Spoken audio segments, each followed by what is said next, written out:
உங்களுக்கு கை கால் வலி இருக்கு, சின்ன சின்ன ஜாயின்ஸ் எல்லாம் கூட பெயின் இருக்குன்னா இந்த கண்டிஷன்ல நம்ம பிளட் டெஸ்ட், அதாவது ரத்த பரிசோதனை பண்ணும்போது அதுல உங்களுக்கு யூரிக் ஆசிடோட லெவல் ஜாஸ்தி இருந்துச்சுன்னா நான் சொல்ற மாதிரி ஃபுட்ஸ் எல்லாம் உங்க டயட்ல சேர்த்துக்கோங்க.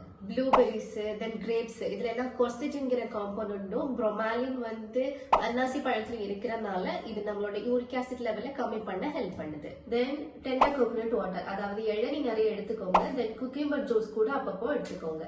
தென் விட்டமின் சி ஜாஸ்தி இருக்கிற மாதிரி லெமன், ஆரஞ்சு, ஆம்லா இந்த மாதிரி ஃபுட்ஸும் சேர்த்துக்கோங்க. தென் நீங்க குடிக்கிற தண்ணியில கொஞ்சமா டர்மரிக் பவுடர், தென் இந்த சுருள் பட்டை, தென் கொஞ்சமா இஞ்சி இதெல்லாம் சேர்த்துக்கிறதுனால நிறைய ஆன்டி ஆக்சிடென்ட் அதுல இருக்கு.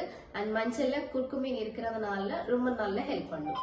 இந்த ஃபுட்ஸ்ல எல்லாமே நிறைய ஆன்டி ஆக்சிடென்ட், நீர் சத்து, நார் சத்து இது எல்லாமே இருக்கிறதுனால ஆசிட் கம்போசிஷன்ல இருக்கிற நம்மளோட பாடி ஆல்கலைனா கன்வெர்ட் ஆகுது. இதனால நம்ம பாடியில யூரிக் ஆசிட் லெவலும் கம்மியாகுது.